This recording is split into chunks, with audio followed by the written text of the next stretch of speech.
ہماری کلاس تھی اس میں ہم آپ کو قرآن فہمی کے اصولوں کے سلسلے میں کچھ باتیں بتا رہے تھے، اور زیادہ تر ہماری گفتگو جو ہوئی تھی وہ قرآن کی تفسیر کی اقسام کے اوپر ہو رہی تھی۔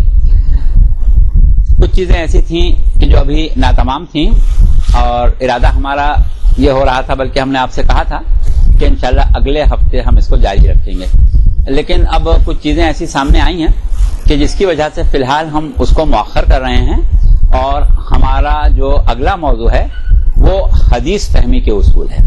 تو اب ہماری گفتگو جو ہوگی آج سے انشاءاللہ وہ حدیث فہمی کے اصول پر ہوگی، اور وہ جو قرآن کے سلسلے میں کچھ چیزیں رہ گئیں وہ انشاءاللہ کسی اور مناسب وقت کے اوپر آپ کو بتا دی جائیں گی۔ اچھا، اب یہاں پر حدیث فہمی کے اصول کے اوپر ہم بات کر رہے ہیں، لیکن ظاہر ہے کہ حدیث فہمی، آپ متوجہ رہیں ہماری طرف، حدیث فہمی کے اصول کے اوپر بات کرنے کے لیے ہمیں پہلے یہ سمجھنا پڑے گا کہ خود حدیث کیا چیز ہے، سرسری طور پر، بہت تفصیل میں نہیں جائیں گے۔ آواز نہیں آ رہی؟ آ گیا۔ بہت تفصیل میں جائے بغیر تھوڑی سی تعریف حدیث کی، حدیث کے لیے اور متبادل الفاظ کچھ استعمال ہوتے ہیں، ان کا تذکرہ، اس کے بعد پھر ہم احادیث کی اقسام بتائیں گے، کیونکہ ظاہر ہے کہ حدیث کو سمجھنے کے لیے ہمیں جاننا چاہیے کہ کون سی حدیث جو ہے اس کی کیا حیثیت ہے۔ جب اس کی حیثیت معلوم ہوگی تبھی ہم اس کو سمجھنے یا نہ سمجھنے کے اوپر بات کریں گے۔ تو بنیادی چیز جو ہے وہ حدیث کی حیثیت، اس کا مستند یا غیر مستند ہونا، یا کس حد تک مستند سمجھا جا سکتا ہے، اس سے ہم یقین حاصل کر سکتے ہیں، گمان حاصل کر سکتے ہیں، یا اس کو رد کر سکتے ہیں۔ جی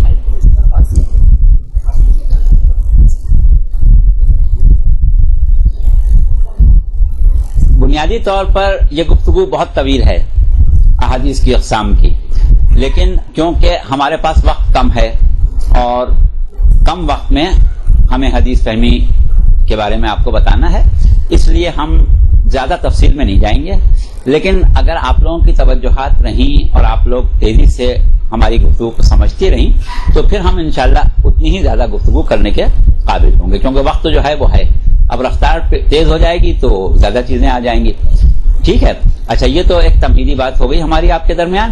اب آئیے ہم آپ کو یہاں سے شروع کریں کہ لفظ حدیث جو ہے اس کے معنی کیا ہوتے ہیں، اور ہم کہاں لفظ حدیث استعمال کر سکتے ہیں۔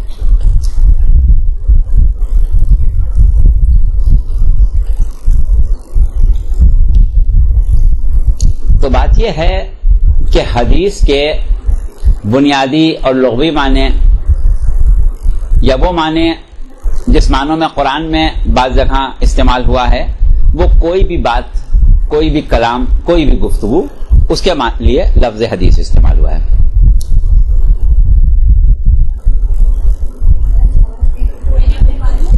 کوئی گفتگو، کوئی بات۔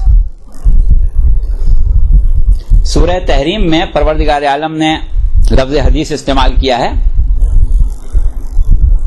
وَأَسَّرَ النَّبِيَّ إِلَى بَعْضِ أَزْوَاجِهِ حَدِيثًا، اور جب رسول نے اپنی ازواج میں سے کسی کو کوئی بات بتائی۔ اب یہاں پر ویسے مفہوم قرآن کے اعتبار سے یہ ہے کہ رازدارانہ طور پر بتائی، تو یہاں پر بات کے لیے لفظ حدیث استعمال ہوا ہے۔ اسی طرح حدیث کا لفظ بعض اوقات عبرت کے معنوں میں استعمال ہوتا ہے۔ مثلا کہا گیا کہ وَجَعَلْنَاهُمْ أَحَادِيثًا، کہ ہم نے ان کو احادیث قرار دیا، یعنی ان کو مقام عبرت قرار دیا۔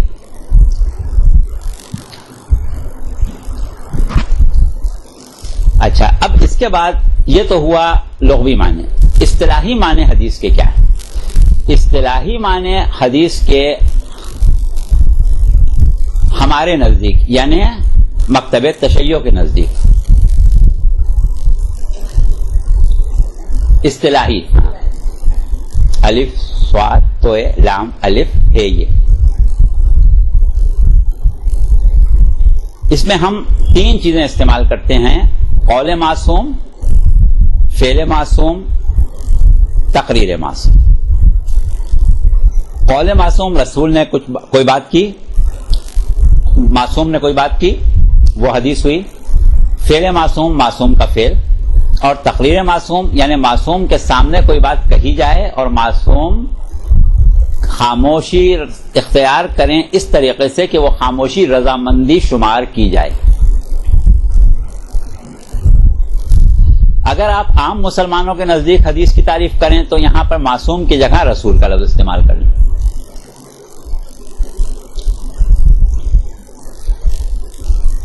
اچھا، تو اس طریقے سے حدیث میں جب ہم تعریف کرتے ہیں اس کی تو قول، فعل اور خاموشی تینوں چیزیں آ جاتی ہیں. یہ اور بات ہے کہ ہم عام طور پر فعل کے لیے حدیث کا لفظ نہیں بلکہ سنت کا لفظ استعمال کرتے ہیں. مثلا ہم یہ نہیں کہتے کہ مسواک کرنا حدیث رسول ہے، حالانکہ فعل ہے، لیکن تعریف جب ہم کرتے ہیں تو ان تین چیزوں کو درمیان میں لیتے ہیں. اس کے بعد ہم نے ایک بات کہی کہ کچھ متبادل الفاظ ہیں، یعنی کچھ الفاظ اور بھی ہیں کہ جو اسی معنوں میں استعمال ہوتے ہیں جس میں حدیث استعمال ہوتی ہے. اس کو بھی آپ لوگوں کو معلوم ہونا چاہیے کیونکہ اکثر گفتگو میں وہ الفاظ استعمال ہو جاتے ہیں. اکثر کتابیں آپ پڑھ رہی ہوں وہاں پر وہ الفاظ آ جاتے ہیں، اور بعض اوقات احادیث کی کتابوں کے نام بھی ان اصطلاحات کی بنیاد پر ہوتے ہیں. تو اس میں ایک پہلا نام ہے اثر، الف زیر اثر. اثر کا لفظ جو ہے وہ بھی اسی حدیث کے معنوں میں استعمال ہوتا ہے جس کی جمع آثار ہے. اور اکثر آپ نے لفظ سنا ہوگا آثار اہل بیت.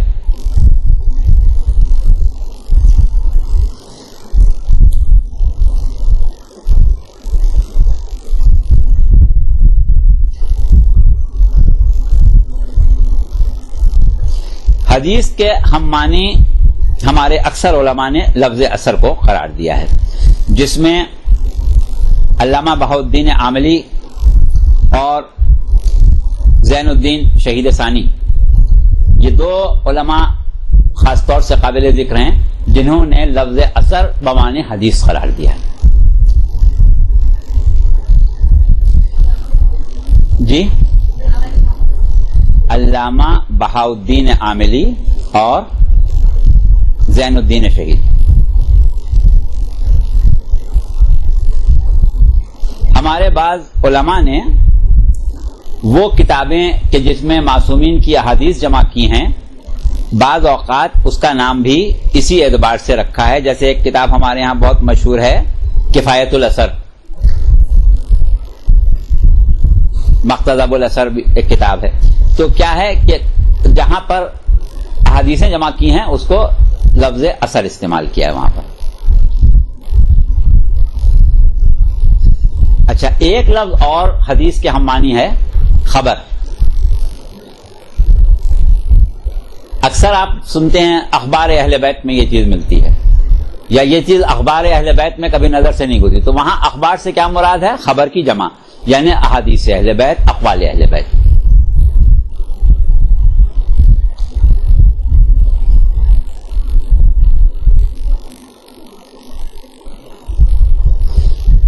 لفظ خبر جو ہے اس کو بعض اوقات غیر معصوم کے کلام کی طرف بھی یا غیر معصوم کے قول کی طرف بھی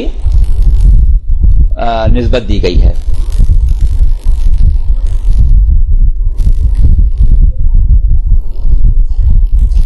یعنی صحابی کا کلام، کسی امام کے صحابی کا، یا رسول کے صحابی یا تابعی کا کلام، یا کسی صالح عالم کا کلام.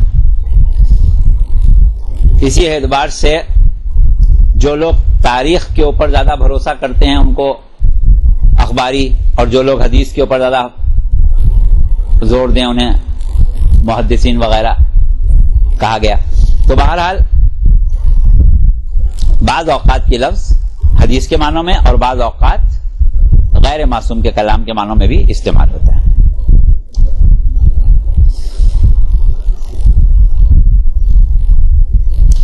یہاں تک یہ ہم نے گفتگو کر لی. اس سے زیادہ وضاحت اور اس سے زیادہ تفصیل میں فی الحال ہم نہیں جائیں گے. اب آپ آ جائیے ایک اور لفظ جو ہم عموماً استعمال کرتے ہیں، سنت. سنت سے مراد فعل معصوم ہے.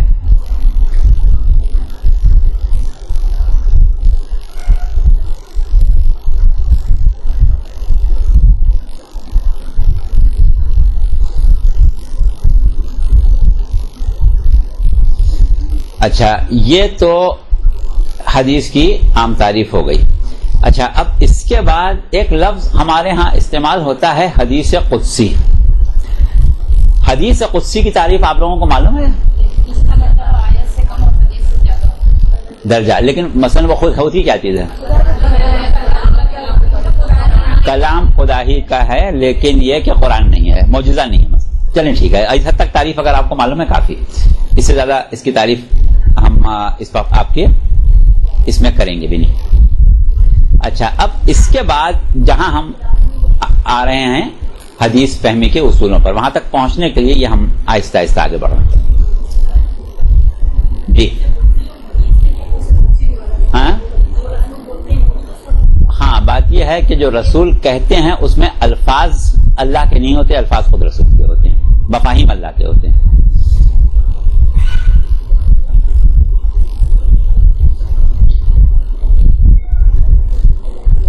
ہم جو تعریف آپ کو بتا رہے ہیں بس یہ ایک عمومی تعریف ہے، بہت گہرائی میں جانے والی تعریف نہیں ہے، کیونکہ اس پر بحث بہت تفصیلی ہو جاتی ہے کہ رسول اگر کوئی بات کہتے ہیں تو وما ينطق عن الهوى کے اعتبار سے وہ اللہ کی طرف سے ہی ہوتی ہے، چاہے الفاظ رسول کے اپنے ہوں چاہے اللہ کے ہوں.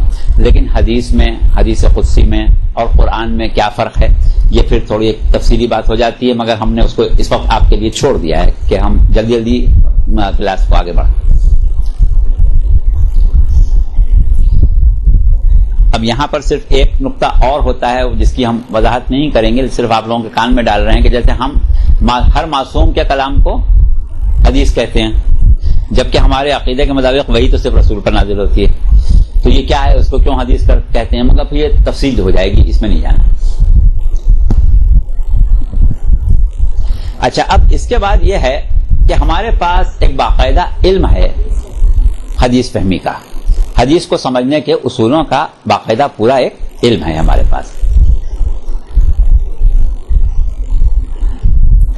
اس کو سمجھانے کے لیے پہلے ہم حدیث کو آپ کو اس طرح سمجھائیں کہ یہاں پر وہ ہے مارکر، ہاں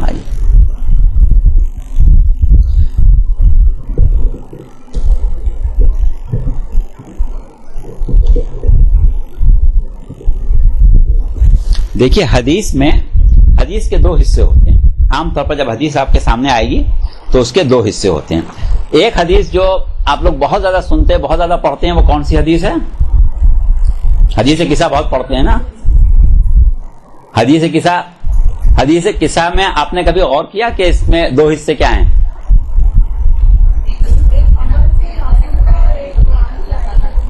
نہیں، دیکھیے بات یہ ہے حدیث قصہ میں پوری سلسلہ سند عموماً بیان نہیں ہوتا ہے، لیکن اگر بیان کیا جائے تو ایک لمبا سلسلہ سند آ جائے گا، کیونکہ جناب سیدہ سے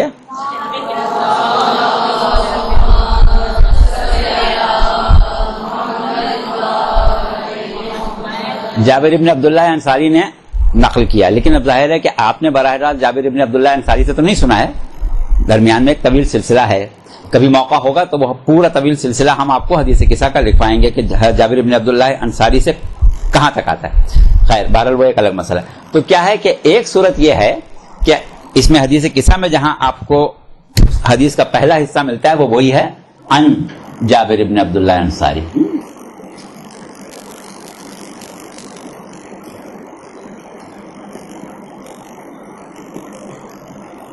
ٹھیک ہے، ان جابر ابن عبداللہ انصاری سے آپ شروع کرتے ہیں، پھر اس کے بعد کیا کہتے ہیں؟ ان فاطمہ.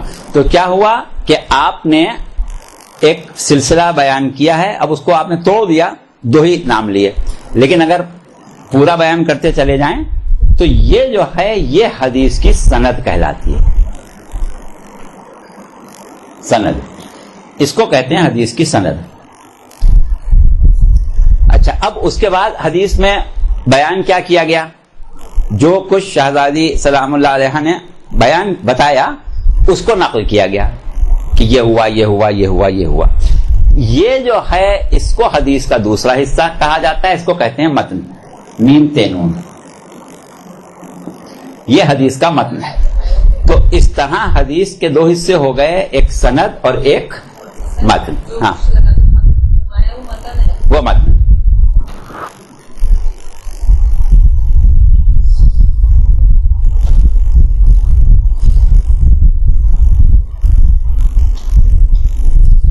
اچھا, تو عام طور پر جب آپ احادیث پڑھتی ہیں تو آپ حدیث کی کتاب میں اسی طرح پڑھیں گی کہ مثلا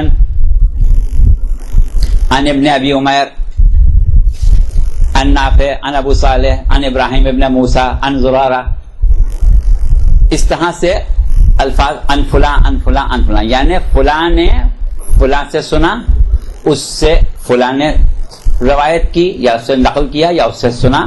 اب وہ پھر تحمل حدیث وغیرہ وہ آگے چل کے آپ کو بتائیں. تو کیا اس نے اس سے سنا, اس نے اس سے سنا, اس نے اس سے سنا, یہاں تک کے بعد جو ہے وہ یہاں تک آئی. تو یہ جو پورا سلسلہ ہے اس کو آپ حدیث کا ایک حصہ کہیں گے سند. اس کے بعد گفتگو ہوئی کہ قال ابی عبداللہ, کہ ابی عبداللہ نے یہ فرمایا. اب وہ جو فرمایا, جو جملہ حدیث کا آیا یا جملے آئے, وہ پھر کیا ہے, وہ متن حدیث. جی, جو اصل بات بیان کی جا رہی ہے وہ متن ہے, اور وہ جو بیان کیا جا رہا ہے کہ یہ بات ہمارے پاس آئی کہاں سے, وہ سند ہے.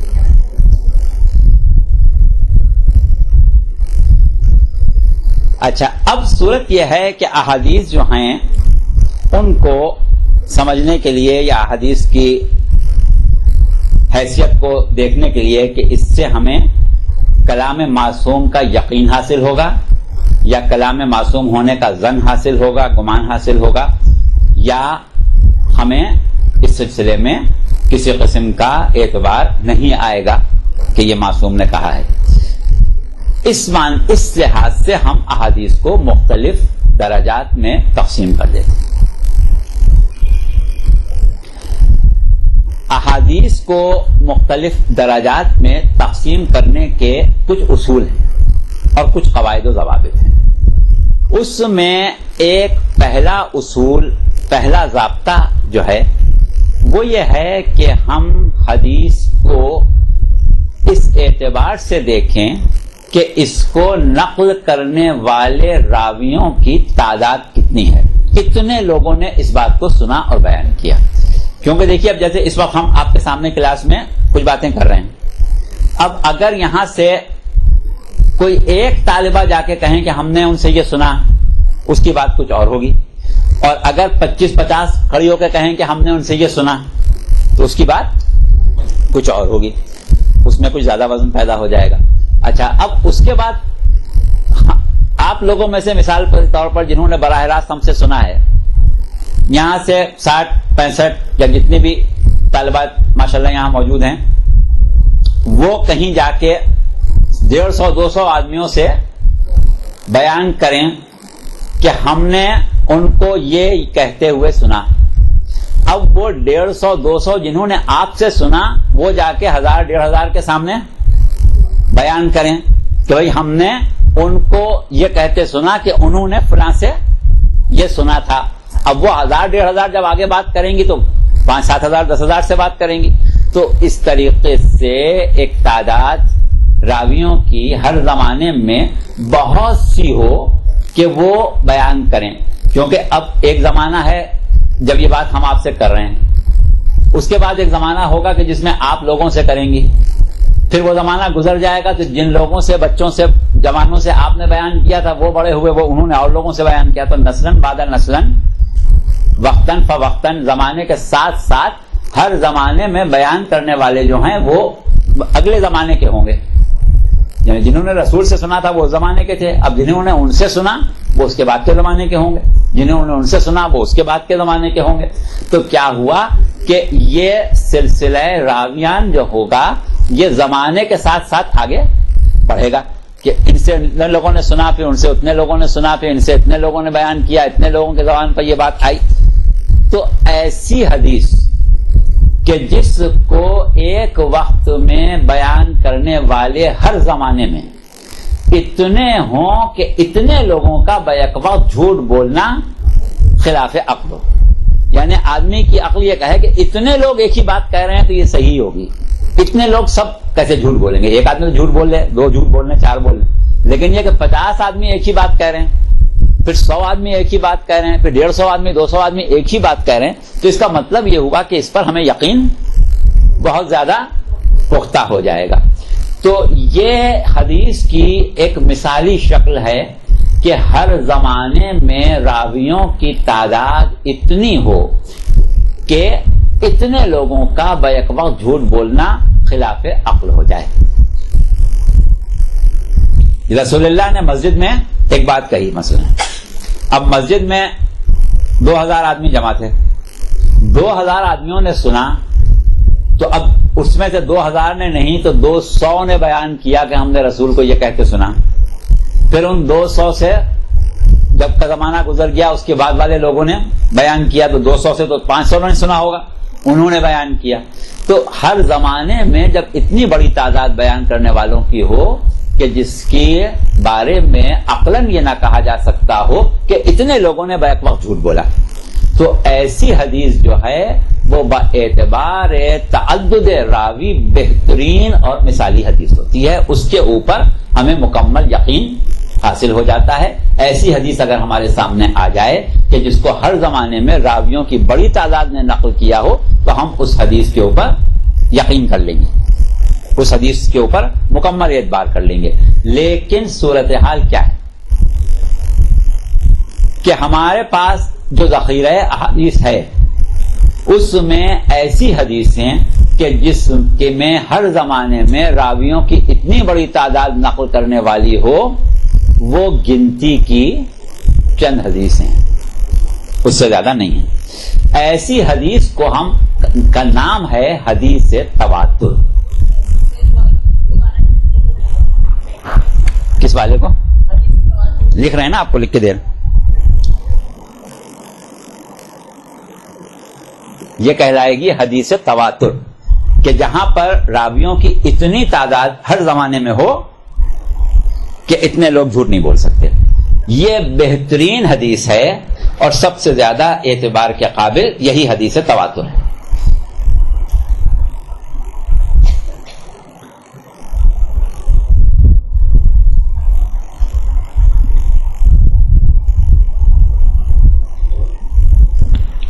اب یہ حدیث تواتر جو ہے اس کی بھی دو قسمیں ہیں.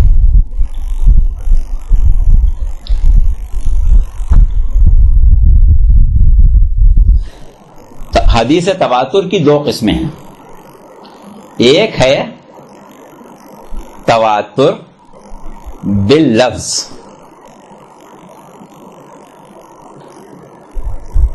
و معنی.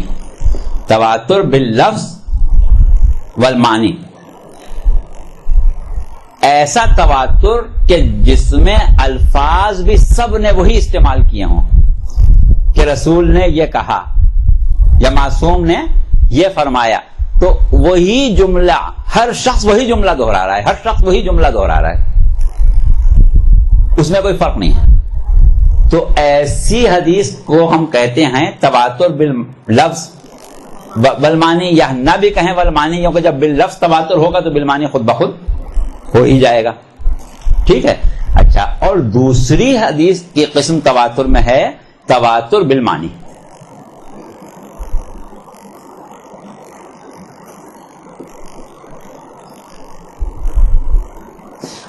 تواتر بالمانی، اس میں کیا ہے کہ الفاظ تو بدل رہے ہیں، کوئی کسی لفظ میں جملوں میں کہہ رہا ہے، کوئی کسی جملے میں کہہ رہا ہے، کوئی کسی جملے میں کہہ رہا ہے، لیکن بات جو کہہ رہے ہیں وہ سب ایک ہی کہہ رہے ہیں. کسی نے کسی طریقے سے کوئی الفاظ استعمال کیے، کسی نے کچھ الفاظ استعمال کیے، الفاظ تو بدل گئے لیکن معنی جو ہیں مجموعی طور پر وہ ایک ہی رہے، مفہوم وہی رہا، معنی وہی رہے.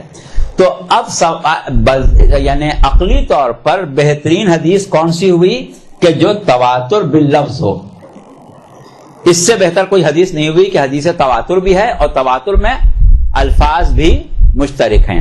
اور دوسرے نمبر پر ہوئی حدیث تواتر بالمانی کہ تواتر ہے لیکن الفاظ میں نہیں ہے، معنوں میں ہے. اب ہمارے پاس بدقسمتی سے جتنی بھی احادیث ہیں اس میں حدیث سے تواتر باللفظ نہیں ہے، کوئی ایک حدیث بھی نہیں ہمارے پاس. یہ صرف ایک تصور ہے، ایسی کوئی حدیث ہمارے پاس نہیں ہے بدقسمتی سے کہ جو حدیث سے تواتر بالمانی بھی ہو، باللفظ بھی ہو. حدیث ثقلین، حدیث مولائیت اور اس قسم کی وہ احادیث جو اکثر رسول نے بہت ہی زور دے کے، جیسے من کن تو مولا غدیر میں سب کو جمع کر لیا، دھوپ میں بٹھا دیا، بہت 3 دن تک روک لیا کہ کسی طرح تو یاد رکھو. تو ایسی جو حدیثیں ہیں وہ تواتر بالمانی ہیں، تواتر باللفظ وہ بھی نہیں ہے.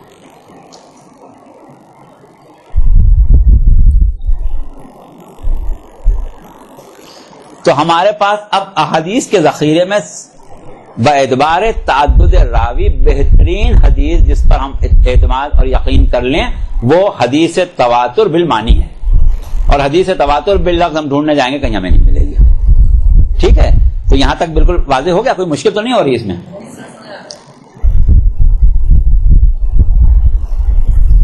اچھا، اب اس کے بعد وہ احادیث جس کے لیے ہم یہ کہیں کہ اب ہم نے بتایا آپ کو کہ تواتر باللفظ تو ناپید ہے ہی نہیں سرے سے. ثابت ایسے ہوئی کہ جتنی کتابیں سب پڑھ لی جا تو نہیں ملے گی اس میں.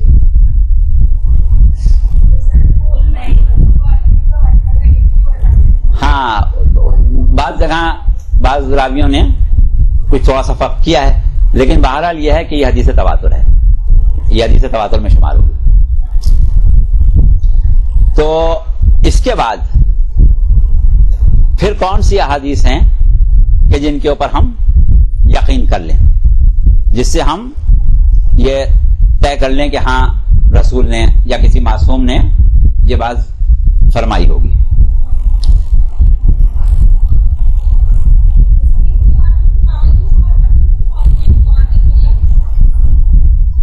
اب یہ پھر ایک الگ مسئلہ ہے کہ ان مسلمانوں کے سامنے، ان لوگوں کے سامنے رسول بات کر رہے ہیں کہ جن کے سامنے 11 سال تک روزانہ 5 وقت نماز پڑھی اور ان سب نے پڑھی بھی رسول کے ساتھ، اور آج تک ان کی سمجھ میں نہیں آیا کہ یہاں ہاتھ باندھے، کہ یہاں باندھے، کہ یوں کھولنے کے، یوں کھڑے ہوں کہ تبیعت الرحم کریں، کچھ بھی سمجھ میں نہیں آیا ان کی.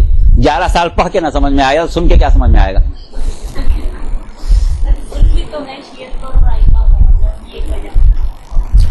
وہ پھر دوسرا موضوع چھڑ جائے گا. بہرحال ہم یہ کہہ رہے ہیں کہ ہیں نہیں ایسی حدیثیں. ہاں بیٹا، ہاں کلمہ لا الہ نہیں.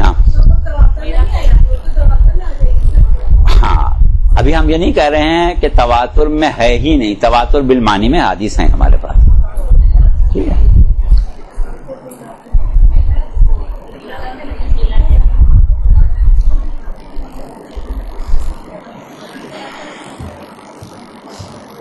اچھا، اب اس کے بعد ایک صورت اور ہے کہ یہ تو ہم نے ایک مثال قائم کی کہ بھئی ایسی حدیثیں ہونا چاہیے، کیونکہ اصولی طور پر تو یہی ہونا چاہیے نا کہ رسول کے سامنے 1000-2000 آدمی ہیں، رسول مسجد میں بات کر رہے ہیں یا رسول میدان جنگ میں کوئی بات کر رہے ہیں تو پورا لشکر وہاں موجود ہے.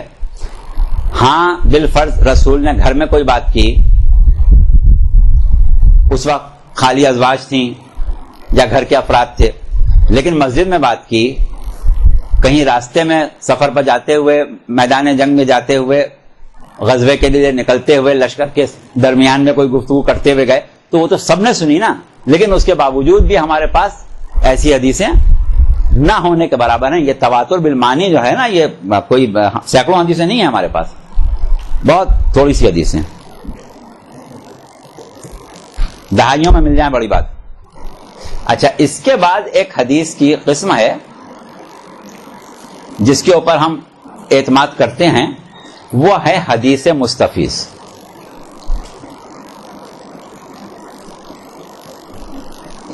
حدیث مستفیض، حدیث مستفیض کون سی حدیث ہے؟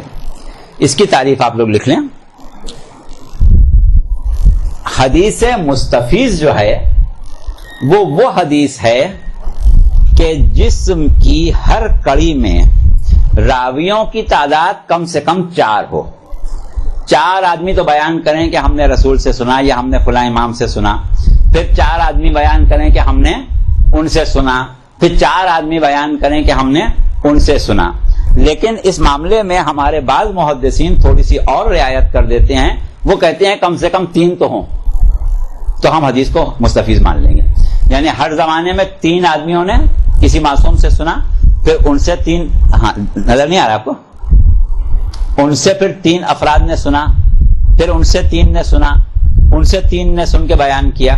تو ایسی حدیث کہ جس کے راوی ہر کڑی میں کم سے کم 4 یا 3 ہوں.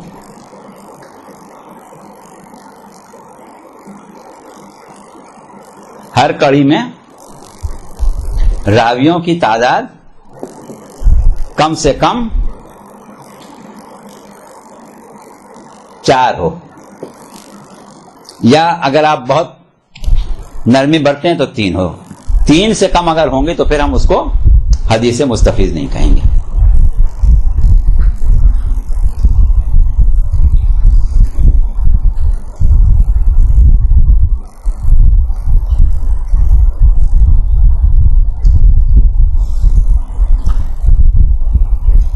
اچھا ہاں بیٹا،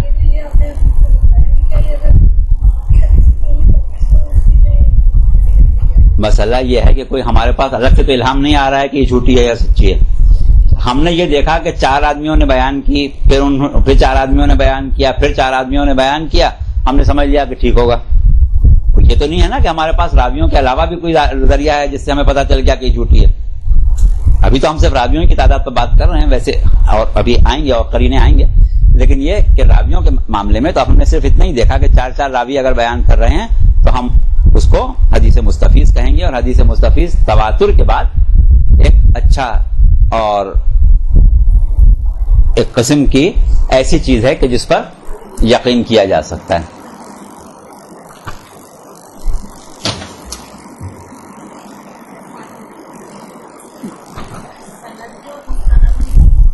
مستند وہ جس کی سند مضبوط ہو، اور سند تمہارا سند ہے. اچھا، اس کے بعد ایک اور حدیث کی قسم ہے جس کو کہتے ہیں حدیث مشہور.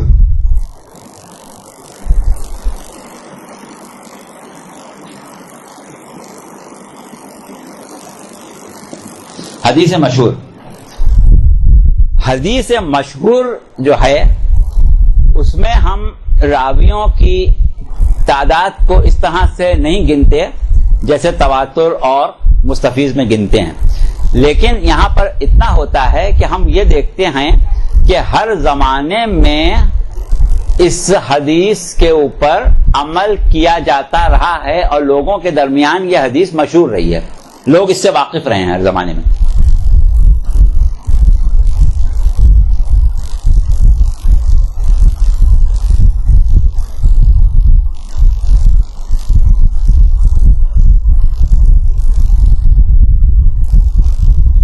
یعنی عام لوگوں میں اس بات پر کی شہرت رہی ہو کہ اس حدیث پر لوگ عمل کرتے رہے ہیں. جیسے مثال کے طور پر ایک حدیث بیان کی جائے کہ رسول نے فرمایا کہ جانور کو ستا کے نہ مارو. اب ہر زمانے میں ہم نے یہ دیکھا کہ لوگ اس پر عمل کرتے تھے، لوگوں میں مشہور تھا کہ نہیں بھائی رسول نے منع کیا ہے جانور کو مارنے سے پہلے ستاؤ نہیں.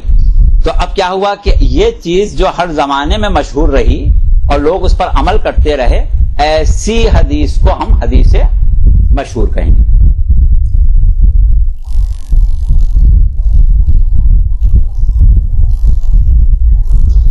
تو ایسی حدیثیں کہ جنہیں ہم حدیث مشہور کہیں، تعریف تو آپ کی سمجھ میں آ گئی نا، کہ ہر زمانے میں شہرت رکھتی ہوں اور لوگ اس پر ایک تعداد لوگوں کی، ضروری نہیں کہ وہ سبھی لوگ کرتے ہیں، کچھ تعداد لوگوں کی اس کے اوپر عمل کرتی رہی ہو، تو وہ ہوگی حدیث مشہور.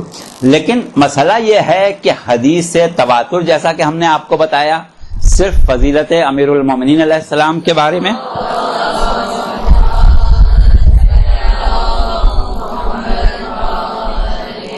کچھ احادیث ہیں جو حدیث تواتر بالمعنی میں آ جاتی ہیں اور اس کے علاوہ کوئی حدیث تواتر ہمارے پاس نہیں ہے، اور حدیث مستفیض میں بھی ہمارے پاس بہت ہی کم حدیثیں نکلتی ہیں کہ جن کو ہم حدیث مستفیض کہہ سکیں، لیکن حدیث تواتر پر بھی ہم یقین حاصل کر لیں گے، حدیث مستفیض پر بھی کر لیں گے اور حدیث مشہور پر بھی کر لیں گے، لیکن حدیث مشہور کتنی ہیں ہمارے پاس؟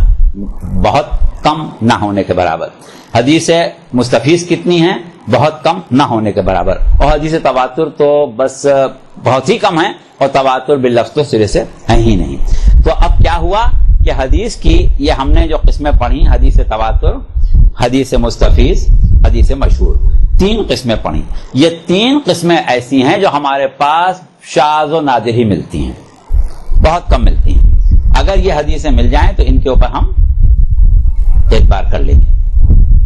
اب ہمارے پاس ایک قسم حدیث کی جس کو ہم چوتھی قسم کہیں گے وہ رہ جاتی ہے، وہ ہے حدیث غریب۔ کیا کہہ رہی؟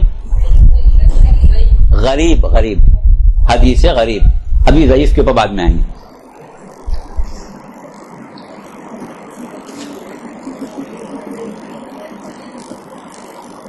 حدیث غریب، حدیث غریب کس کو کہتے ہیں؟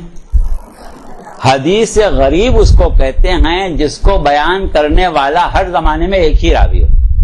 ایک آدمی نے کہا کہ میں نے امام سے سنا تھا، پھر کوئی ایک آدمی ملا اس نے کہا میں نے اس سے سنا تھا، پھر کوئی ایک آدمی ملا اس نے کہا میں نے اس سے سنا تھا۔ مثلا زرارہ نے کہا کہ میں نے امام صادق علیہ السلام سے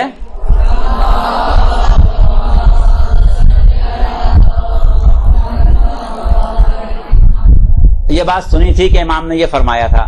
اب اس کے بعد کوئی ایک آدمی ہے جو کہہ رہا ہے کہ میں نے زرارہ سے سنا تھا کہ انہوں نے امام سے یہ بات نقل کی ہے، پھر ایک آدمی ملا وہ کہہ رہا ہے کہ میں نے اس سے یہ سنا تھا کہ اس نے امام سے یہ سنا ہے۔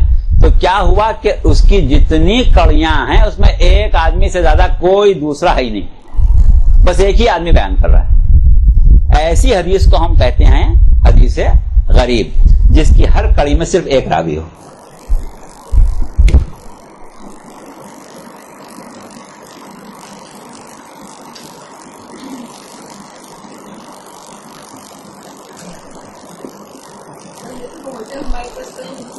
جی ہمارے پاس احادیث کا جتنا ذخیرہ ہے سب حدیث غریب کا ہی ہے، حدیث غریب کے علاوہ ہمارے پاس حدیثیں آئی نہیں۔ تو کیونکہ ہمارے پاس ذخیرہ احادیث جو ہے وہ سب کا سب حدیث غریب ہی ہے، اب اس لحاظ سے ہم احادیث کو پرکھنے کے لیے احادیث غریب کی بہت سی قسمیں بناتے ہیں کہ کس حدیث غریب کو مان لیں اور کس حدیث غریب کو رد کر دیں، کیونکہ راویوں کے اعتبار سے ہمارے پاس ایسی حدیثیں ہیں ہی نہیں کہ جن کے اوپر ہم آنکھیں بند کر کے یقین کر لیں۔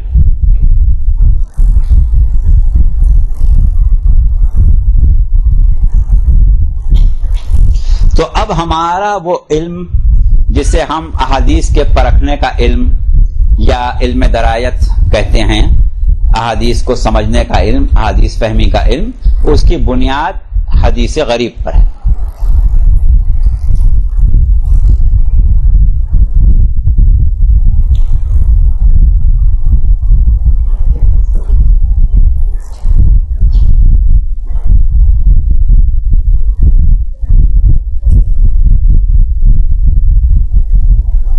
یہ لکھ لیا آپ نے؟ تو جتنا غور و خوض ہم کرتے ہیں، جتنی چھان بین کرتے ہیں، جتنے اصول ہم استعمال کرتے ہیں احادیث کے پرکھنے پر، وہ سب کے سب حدیث غریب پر ہی کرتے ہیں۔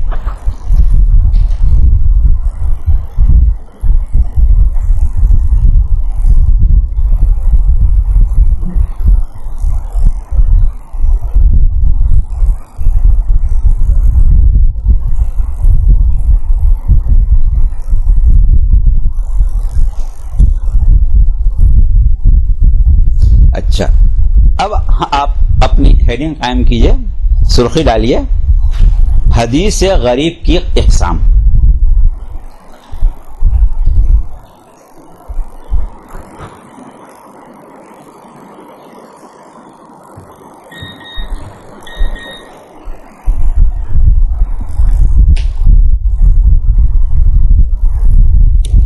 جہاں آپ کو مشکل پڑے کہ وہ مشکل ہو رہا ہے سمجھ میں نہیں آ رہا تو بتا دیجیے گا.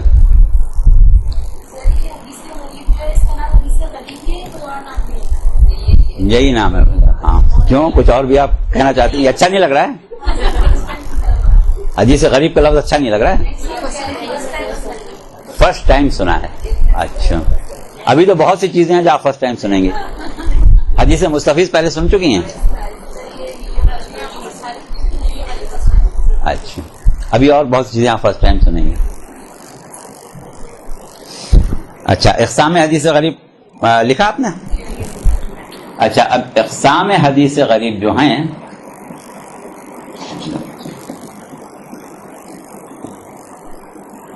اس میں پہلی قسم ہے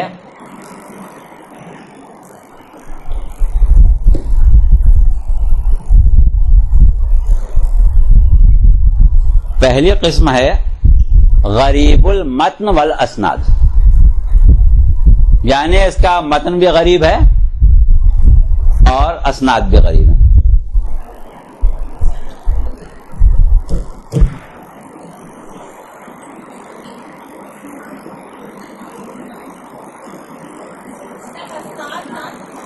جی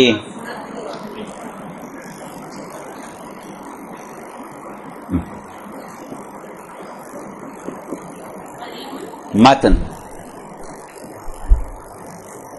والاسناد یعنی ایسی حدیث کہ جس کا متن اور اسناد دونوں کے لیے غریب کا لفظ استعمال ہو. ولد نہیں کوئی اس کا باپ تھوڑی ہے.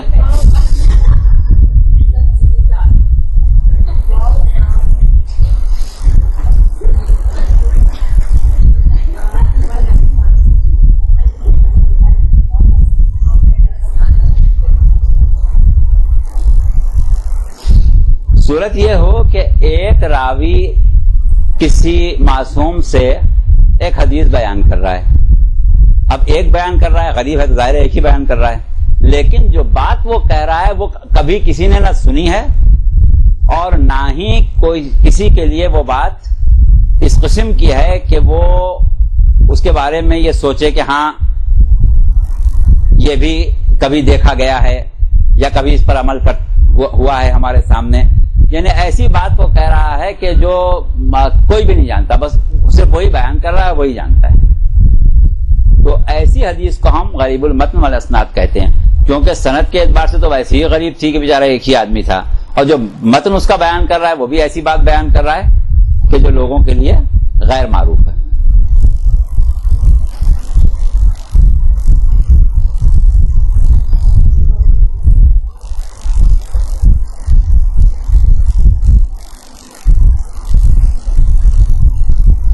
اچھا اس کے بعد جو دوسری قسم نے بتائی آپ کو غریب الاسناد.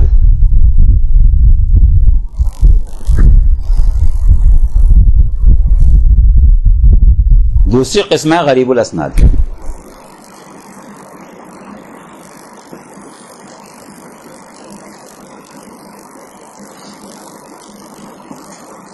غریب الاسناد یہ وہ حدیث کی قسم ہے کہ جس میں بیان کرنے والا تو بہرحال ایک راوی ہے, لیکن بہت سے لوگ یا چند لوگ ایسے ہیں کہ جو یہ بات جانتے ہیں کہ ہاں یہ بات ہے, ہم نے ہماری نظر سے گزری ہے, لیکن وہ راویوں میں صرف ایک ہی راوی کو جانتے ہوں, اس کے علاوہ کوئی راوی ان کی نظر میں نہ ہو.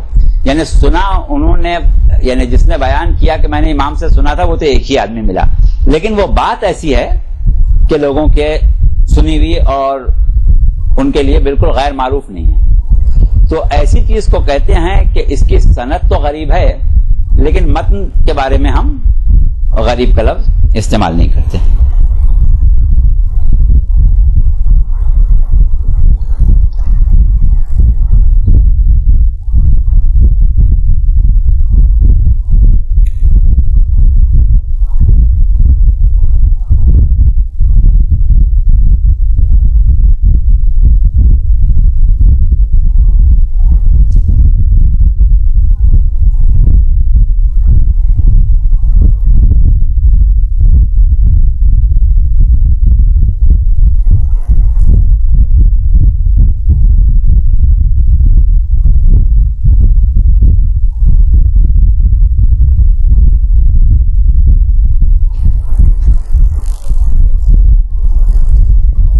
اچھا، اب اس کے بعد ایک اور صورت ہے جسے ہم کہتے ہیں غریب لفظی.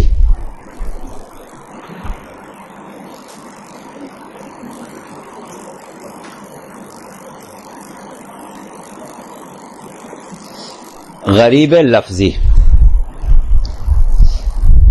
غریب لفظی وہ حدیث ہوتی ہے کہ ایک ہی آدمی بیان کر رہا ہے، کوئی دوسرا نہیں ہے. ظاہر ہے یہ بات تو طے ہو گئی کیونکہ حدیث غریب کی ہی اقسام ہیں. لیکن جو جملہ وہ کہہ رہا ہے اس میں کوئی ایسا لفظ بھی آ رہا ہے کہ جس کے معنی اور مفہوم جو ہیں وہ مبہم ہیں، وہ سمجھ میں نہیں آتے.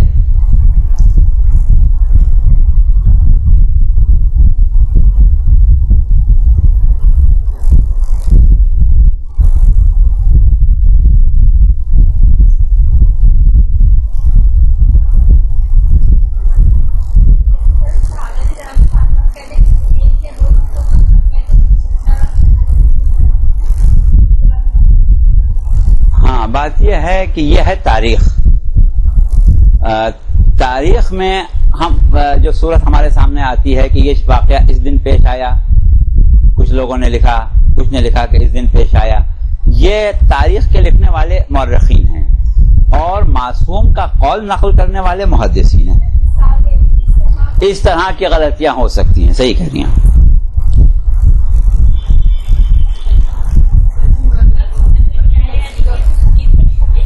حدیث پر شک نہیں ہے.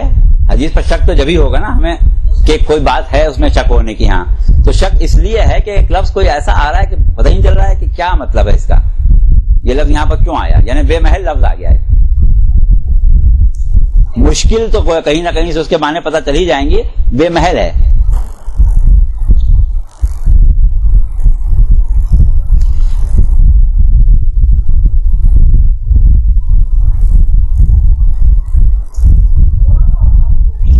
ایک حدیث کسی نے بیان کی، اس حدیث میں جو متن اس نے بیان کیا کہ امام نے یا معصوم نے یا رسول نے یہ فرمایا. اب جو جملہ وہ بتا رہا ہے اس میں کوئی لفظ ایسا آ رہا ہے کہ جو مبہم ہے یا بے محل ہے کہ بات واضح نہیں ہو رہی ہے. مثال دیں اس کی. دیکھیے مثال اس کی اب آپ لوگوں کی تو بہت آسانی سمجھ میں آ جانا چاہیے کہ مثلا کوئی جملہ ایک شخص بول رہا ہے، کوئی بات بتا رہا ہے کہ جیسے ہم یہ کہیں کہ کل شہر میں فائرنگ ہوئی، زخمی اور صحت مند لوگ اسپتال میں پہنچا دیے گئے، یا اس طرح کی کوئی بات کہہ رہے ہیں. اور وہاں پر صحت مند کا تو کوئی تک نہیں ہے نا، یا ایسی کوئی بات ہم کہہ رہے ہیں کہ جس سے بات واضح نہیں ہو رہی ہے. ہاں ہاں مگر کیا ہے کہ یہ پھر آگے چل کے ہم آپ کو بتائیں گے کہ اس قسم کی احادیث کہ جن کو ہم غریب لفظی کہتے ہیں، اس پر ہمارے علماء محدثین نے کام کیا ہے اور ان سے معنی نکالے ہیں، اس کے اوپر کتابیں لکھی ہیں. مگر اب اس وقت ہم وہ ہر چیز بتا نہیں رہے ہیں، آپ کو ایک ایک جملے میں بتا دیتے ہیں کہ ان کو صحیح طور پر سمجھنا، ان کی توضیح کرنا، ان کی تشریح کرنا، یہ ہمارے محدثین کا کام ہے. اور ہمارے محققین نے اس سلسلے میں کام کیا ہے. جو غرائب حدیث کا موضوع کہلاتا ہے،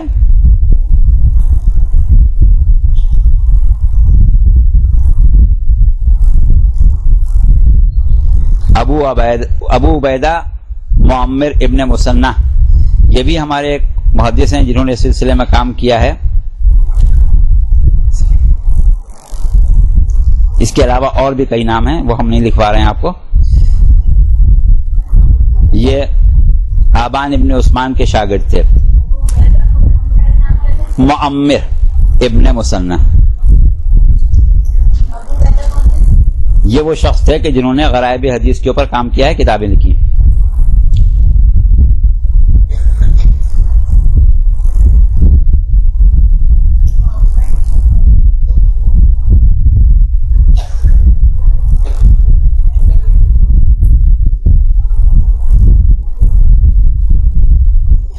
اس موضوع پر، کیونکہ عام مسلمانوں کے پاس بھی احادیث جو ہیں وہ زیادہ تر حدیث غریب ہی ہیں، لہذا عام مسلمانوں کے محدثین نے بھی اس کے اوپر کام کیا ہے، جن میں ابن قتیبہ، خطابی، ابن کثیر، زمخشری، یہ محدثین مشہور ہیں۔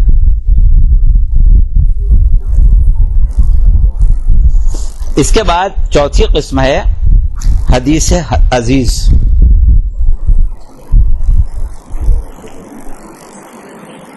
ہاں گرمی تو بہت ہے، ہاں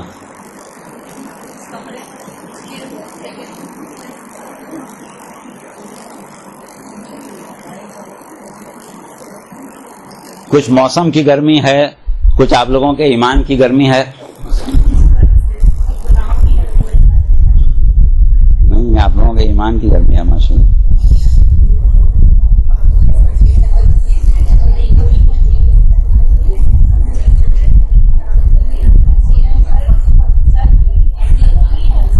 کیا چیز؟ عزیز، عزیز۔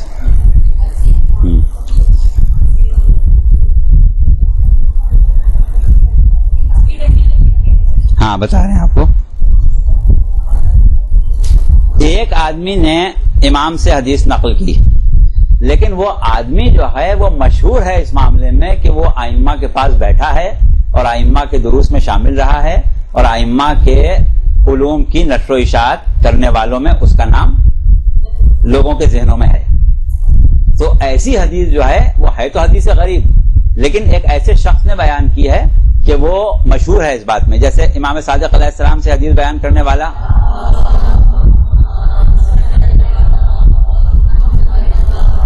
ابن ابی عمیر ہوں، ابو بصیر ہوں، زرارہ ہوں، اس قسم کے لوگ ہوں، یا مثلا چوتھے امام سے بیان کرنے والا حدیث کا جناب ابو حمزہ شمالی ہوں، یا امیر المومنین سے اسبغ بن نباتہ نے بیان کیا ہو کہ میں نے مولا سے یہ بات سنی، تو اب اسبغ بن نباتہ ہوں یا ابو حمزہ شمالی ہوں یا زرارہ ابن ابی عمیر، ابو بصیر وغیرہ ہوں، تو یہ وہ لوگ ہیں کہ جو حدیث بیان کرنے والے، علوم ائمہ کی نشر و اشاعت کرنے والے مشہور ہیں۔ تو ان لوگوں کی بیان کی بھی حدیث گو کہ حدیث غریب ہے، لیکن ہم اس کو حدیث عزیز کہتے ہیں۔ اور یہ وہ لوگ ہیں، یعنی حدیث عزیز بیان کرنے والا راوی جو ہے اس کے بارے میں دو شرائط ہیں۔ پہلی شرط تو یہ ہے کہ وہ مشہور ہو اس بات میں کہ وہ علوم ائمہ کی نشر و اشاعت کرتا ہے، اور دوسرے یہ ہے کہ اس کی عدالت اور قوت حافظہ پر بھی سب کو بھروسہ ہو، یعنی سب کو معلوم ہو کہ یہ شخص ایسے کردار کا ہے کہ جان بوجھ کے جھوٹ نہیں بولتا ہے، اور دوسری چیز یہ، ہاں یعنی عادل ہے، جھوٹ وغیرہ نہیں بولتا ہے، اور دوسری چیز یہ ہے کہ اس کی قوت حافظہ بھی مضبوط ہے، کیونکہ بعض اوقات ایسا ہوتا ہے کہ راوی نے حدیث بیان کی، وہ جان بوجھ کے جھوٹ بولنے والا آدمی نہیں ہے، نیک ہے، صالح ہے، عادل ہے، لیکن کیا کریں اس بیچارے کا حافظہ کمزور ہے، بھول جاتا ہے، کہو کچھ یاد اس کو کچھ رہتا ہے۔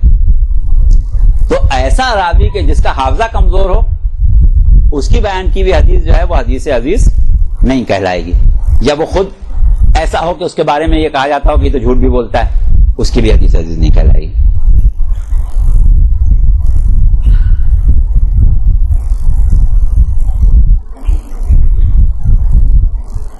اس کے بعد پانچویں اور آخری قسم ہے، جس کی مزید قسموں کی طرف ہم بعد میں جائیں گے۔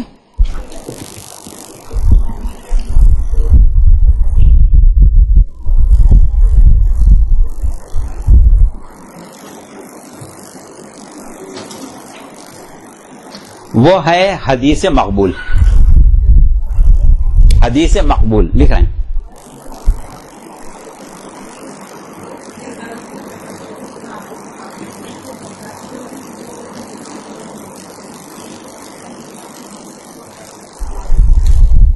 حدیث مقبول۔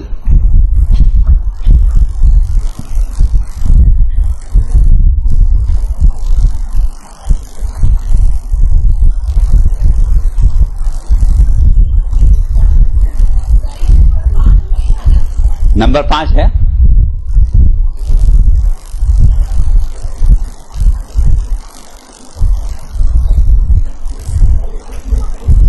حدیث مقبول وہ ہے کہ جس کے بارے میں ابھی ہم آگے چل کے آپ کو یہ بتائیں گے کہ احادیث کے بارے میں ابھی ہماری جو گفتگو چل رہی ہے وہ باعتبار تعدد راوی چل رہی ہے، یعنی حدیث کو ہم پرکھ رہے ہیں یا سمجھ رہے ہیں یا اس کے بارے میں غور کر رہے ہیں، تو اس اعتبار سے کہ راوی کتنے تھے بیان کرنے والے۔ آگے چل کے ہم کچھ اصول بناتے ہیں کہ جو حدیثیں ان اصولوں پر پوری اتریں گی ان کو ہم قبول کر لیں گے، اور جو ان اصولوں پر پوری نہیں اتریں گی ان کو ہم قبول نہیں کریں گے۔ تو اب کچھ حدیثیں ایسی ہیں کہ جو ہیں تو حدیث غریب، لیکن وہ جو قرینے جو ہم نے اصول بنائے ہیں کہ ان کے اوپر وہ پوری اتر رہی ہیں یا نہیں، تو ہیں تو وہ حدیث غریب لیکن اس پر پوری اتر رہی ہیں، ان اصولوں پر پوری اتر رہی ہیں۔ تو ایسی حدیثیں کہ جو ان قرائن کے اوپر، اس کو ہم کہتے ہیں قرینہ، اس کی جمع ہے قرائن، ان قرینوں کے اوپر پوری اتر رہی ہو اور محدثین کی اکثریت نے اس کو قبول کیا ہو اور اس پر عمل کرنے کو واجب قرار دیا ہو، ایسی حدیث حدیث مقبول ہے۔ حدیث مقبول کی تعریف ذرا لمبی ہو گئی، آپ لوگوں نے لکھ لی، سمجھ میں آ گئی؟ ہاں، ہمیں یہی اندیشہ تھا۔ دیکھیے حدیث مقبول وہ ہے کہ ہے تو حدیث ضعیف، ہے تو حدیث غریب، لیکن آگے چل کے ہم آپ لوگوں کو کچھ قرینے بتائیں گے، یعنی کچھ اصول بتائیں گے کہ جس کے اوپر حدیث کو پرکھا جاتا ہے۔ یعنی یہ ایک بنیاد ہے، راویوں کی تعداد یہ اپنی جگہ ہو گئی، اس کے بعد اب راویوں کی تعداد پر تو ہم جان نہیں سکتے، ملتی نہیں، ایک ہی کی ملتی ہے، ایک ہی والی راوی غریبی حدیث غریبی ملتی ہے، تو اس کے لیے پھر ہم نے کچھ اصول رکھے ہیں کہ کن اصولوں کے تحت ہم حدیث کو قبول کریں گے۔ تو اگر کوئی حدیث ایسی ہے کہ ان اصولوں پر پوری اتر رہی ہے تو اس کے بارے میں اکثریت نے محدثین کی یہ کہا ہو کہ ہاں یہ صحیح ہے کیونکہ قرائن پر پوری اتر رہی ہے، اس پر عمل کرنا واجب ہے، تو ایسی حدیث غریب کو ہم حدیث مقبول کہیں گے۔ ٹھیک ہے، اب سمجھ میں آ گیا؟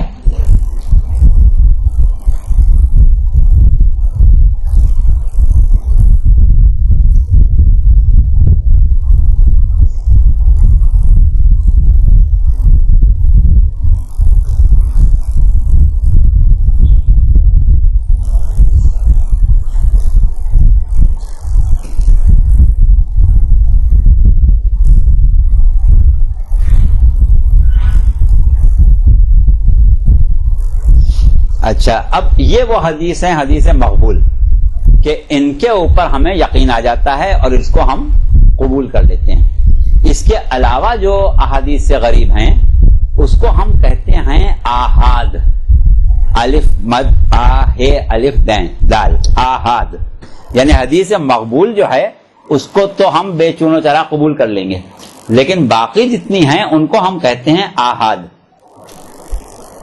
اور آحاد کا مطلب یہ ہے کہ جہاں ہمیں کوئی ایسی حدیث ملے کہ جو آحاد کے زمرے میں آتی ہو، اس پر ہم ایک ظن یا گمان حاصل کر لیتے ہیں کہ شاید معصوم نے یہ کہا ہے، یقین نہیں کرتے بلکہ ایک گمان حاصل ہوتا ہے، یا ظن حاصل ہوتا ہے، کیونکہ ظن اور گمان کا فقہ میں تو الگ الگ تعریف ہے، وہ آپ لوگ جانتے ہیں۔ یہاں ہم دونوں کو ایک ہی معنوں میں استعمال کر رہے ہیں کیونکہ یہاں علم حدیث میں وہ فرق جو فقہ میں ہے وہ والا نہیں ہے، ظن یا گمان آپ ایک ہی معنوں میں لے لیں، یعنی پورا یقین نہیں۔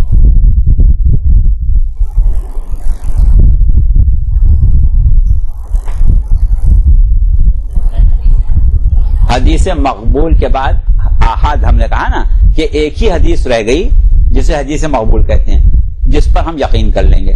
باقی جو احادیث غریب ہیں وہ آئیں گی آحاد کے حکم میں، یعنی اس سے قول معصوم کا گمان حاصل ہوگا، یقین حاصل نہیں ہوگا۔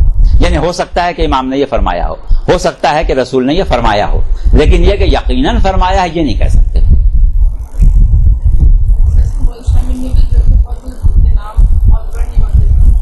ابھی آ رہے ہیں ہم عرابیوں کے اوپر، وہ پھر رجال کے اوپر آ جائیں گے، ابھی دلائل سمجھ لیں۔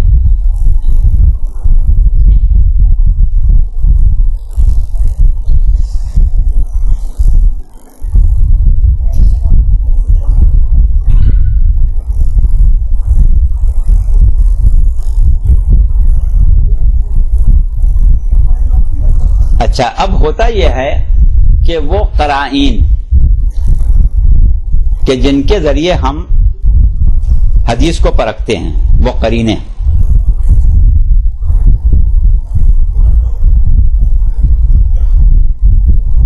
وہ ان کی تعداد 4 ہے.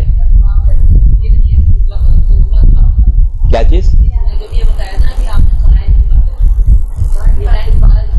قرائن وہ اصول کہ جن کے اوپر رکھ کے حدیث کو پرکھیں، وہ 4 ہیں. لہذا قرائن اربع کہلاتے ہیں. اربع یعنی 4.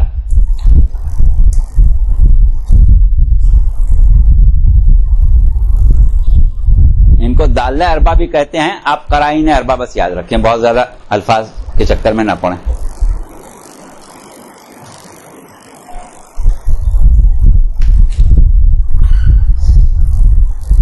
کیا ہے؟ قرینے کتنے ہیں؟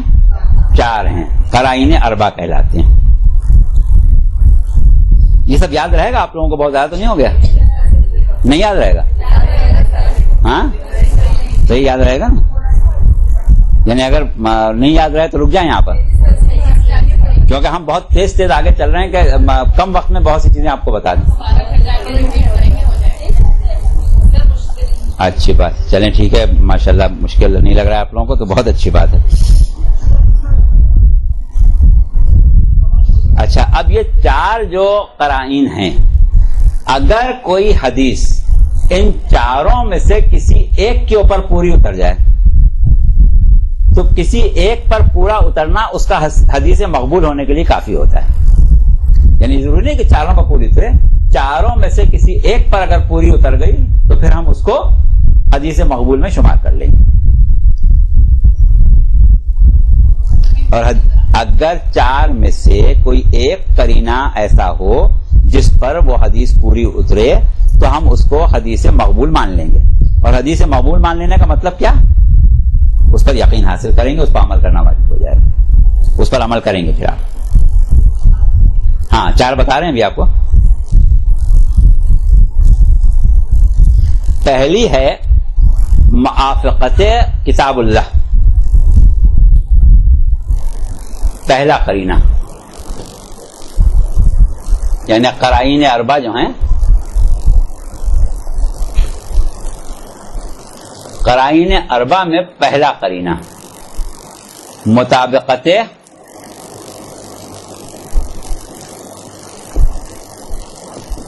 کتاب اللہ.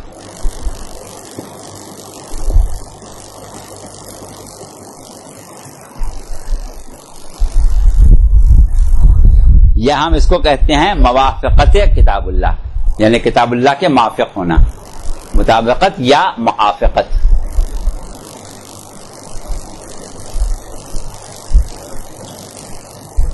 موافقت کتاب اللہ یعنی قرآن کے اوپر وہ پوری اترتی ہو، جو کچھ اس میں کہا جا رہا ہو وہ قرآن کے کسی حکم سے ٹکرا نہ رہا ہو. یہ ہے پہلا قرینہ.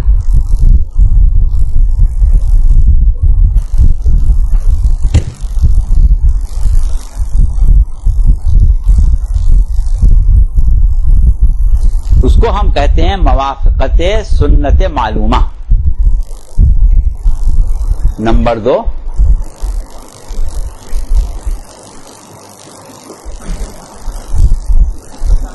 موافقت سنت معلومہ. کہاں میم؟ موافقت سنت معلومہ. موافقت لکھا ہے تو میمی ہوا نا. موافقت سنت معلومہ. موافقت سنت معلومہ کا مطلب یہ ہے کہ پیغمبر اسلام صلی اللہ علیہ وآلہ وسلم اور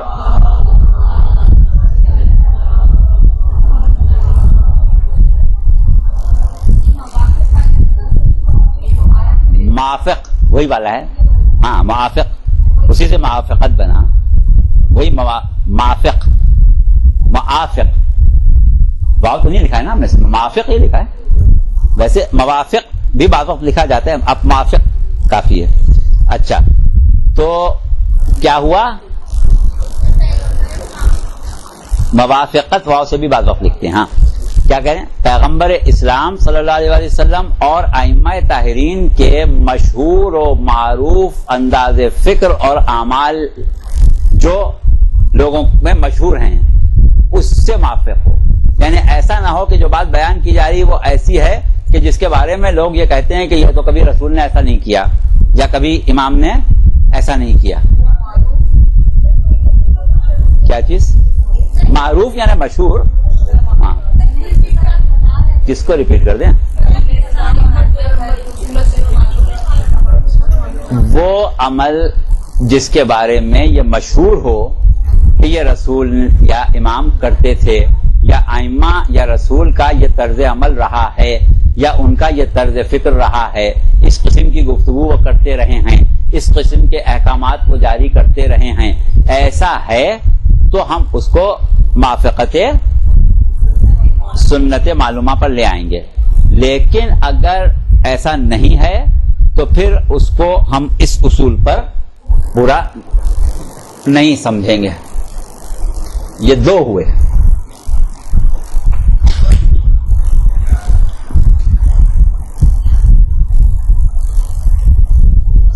دوسرا ہے موافقت اصول عقلیہ. موافقت، چلیے ہم اس کو بالکل جو عام اس کے صحیح ہیں اس میں لکھتے ہیں، تلفظ میں نہیں. موافقت اصول عقلیہ.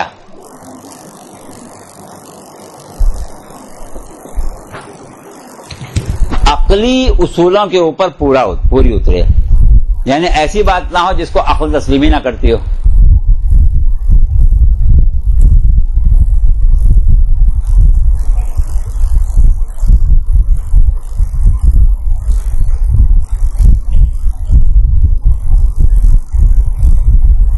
عقل کے عمومی فیصلے جو ہیں ان کے مطابق ہونا ہے.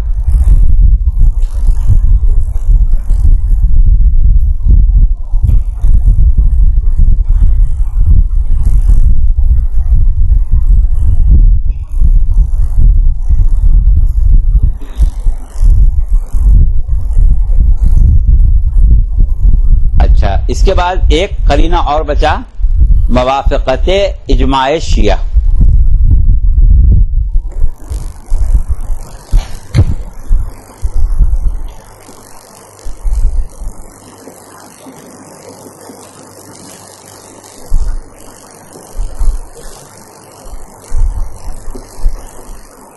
موافقت اجماع شیعہ.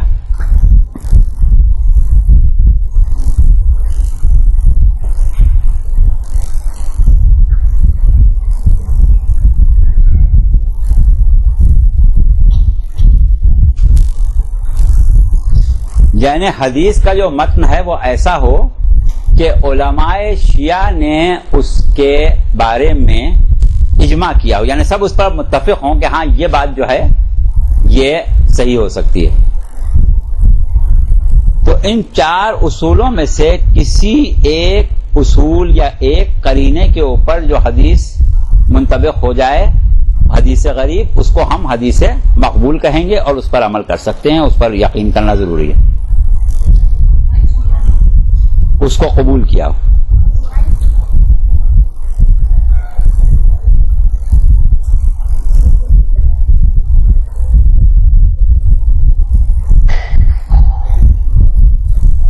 اچھا، اب اگر کوئی ایسی حدیث غریب ہے کہ جو ان چاروں میں سے کسی پر پوری نہ اترتی ہو، ابھی حدیث غریب کی آپ نے حدیث مقبول سے پہلے بھی 4 قسمیں پڑھی نا، تو اب کوئی ایسی حدیث ہے جو ان اقسام میں آتی ہے لیکن ان چاروں قرینوں میں سے کسی پر پوری نہیں اترتی، تو اس کو ہم قبول نہیں کریں گے، اسے رد کر دیں گے، اسے نہیں مانیں گے. یعنی نہیں، یہ نہیں مانتے، یہ نہیں کہا ہے معصوم نے، وہ حدیث آپ رد کر دیں گے.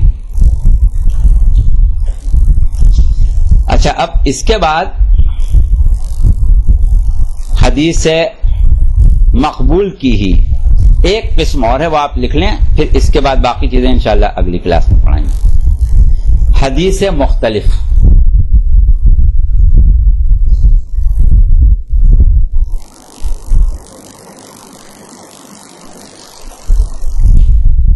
حدیث مختلف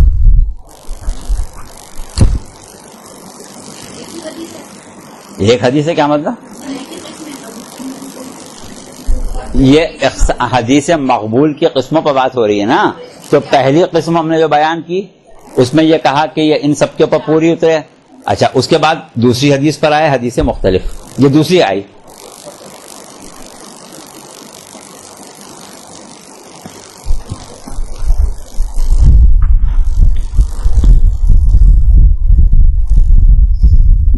یا آپ یہ سمجھ لیں کہ حدیث مختلف کو ابھی آپ حدیث مقبول تک آئی تھی نا.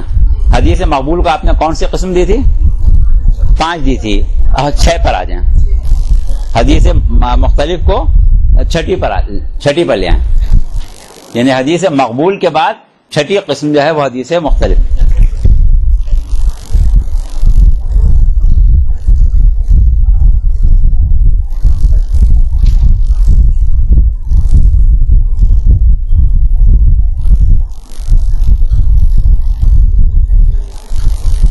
اچھا اب ہوتا کیا ہے, حدیث مختلف اس کو کہتے ہیں کہ ایک حدیث میں کوئی بات بیان کی جا رہی ہے کہ معصوم نے یہ فرمایا, لیکن دوسری طرف کوئی ایک حدیث ہمارے پاس ایسی بھی موجود ہے جس میں وہ بات کہی جا رہی ہے جو اس کے بالکل خلاف ہے.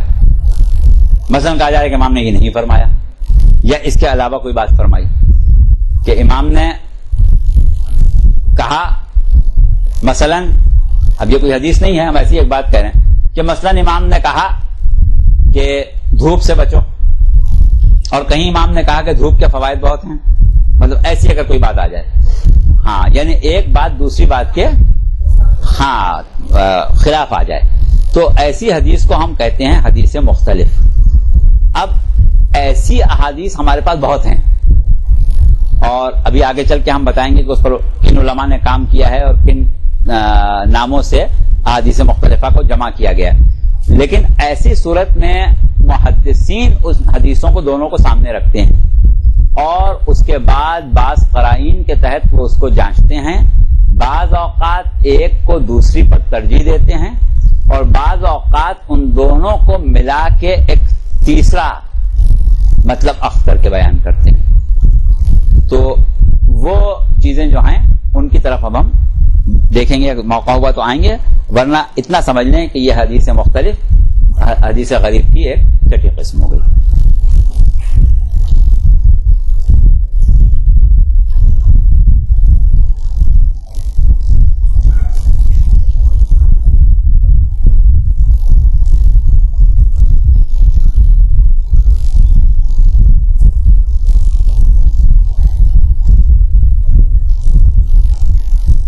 یہ ہمارے پاس احادیث مختلفہ جو ہیں ان کا گہرا مطالعہ کرنا اور ان سے مطالب اخذ کرنا یہ خود ایک علم ہے.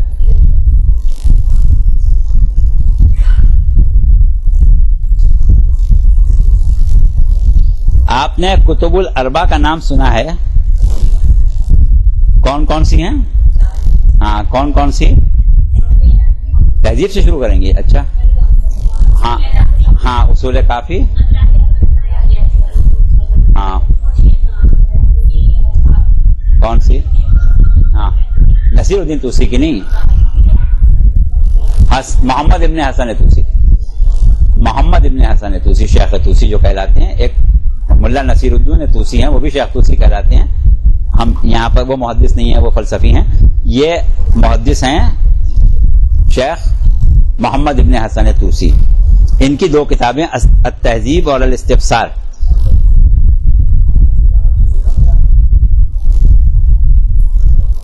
یہ اس کا پورا نام ہے الاستفسار مختلف من الاخبار. اخبار یعنی وہی حدیث, احادیث کے اختلاف کے اوپر استفسار. یہ کتاب ہے, اس میں وہی احادیث جمع کی گئی ہیں جو ایک دوسرے کی مخالف ہیں. التہذیب.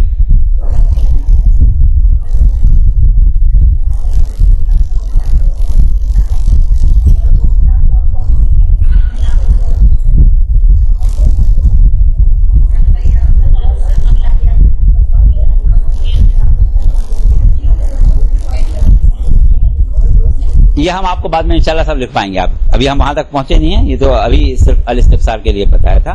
اچھا, عام مسلمانوں میں بھی احادیث مختلفہ پر کام کیا گیا ہے. امام شافعی اور ابن حجر نے ان کے ہاں احادیث مختلفہ پر کام کیا ہے. ہمارے ہاں شیخ محمد ابن حسن طوسی نے کام کیا ہے. اس کے علاوہ اور علماء ہیں. اچھا, مگر بہرحال یہ ہے کہ ایک قسم پھر بھی بچ گئی, وہ بھی آپ نوٹ کر ہی لیں. حدیث معتبر, 7 نمبر ڈال دیں. حدیث معتبر ابھی آئے گا علامہ مجلسی کا نام.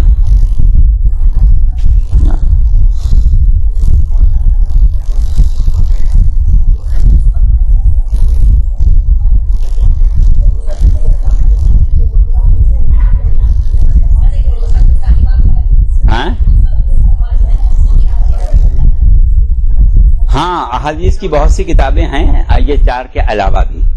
ابھی ہم نے آپ کو کفایت الاثر کا نام دیا, مقتضب الاثر کا تذکرہ کیا. اس کے علاوہ ہمارے 3 اور محمدون ثلاثہ ہیں جو کہ بعد کے ہیں, متاخرین ہیں. ان کی کتابیں ہیں جس میں علامہ مجلسی کا بھی ذکر آئے گا. آپ کو علامہ مجلسی یاد ہے, علامہ مجلسی, اور اس کے علاوہ محسن فیض کاشانی, حر عاملی, ان کا تذکرہ ہم ابھی آگے چل کے کریں گے. حدیث معتبر لکھ لیں بس, وقت بھی ہو گیا.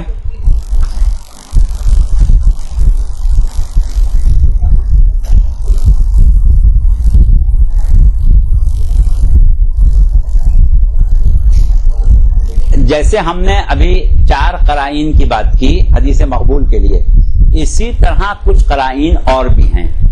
ان قرائن پر جو حدیث پوری اترتی ہے اس کو حدیث معتبر کہتے ہیں. اب حدیث معتبر کی قسمیں ہیں, اس میں پھر ہم انشاءاللہ بعد میں آئیں گے. ابھی تو آپ لوگ بہت خوش ہیں, لیکن ابھی جب قسم در قسم آئے گی تو پھر آپ لوگوں کو شاید شکایت ہو. ہاں, لیکن انشاءاللہ ہم اس کو بہت مشکل نہیں ہونے دیں گے.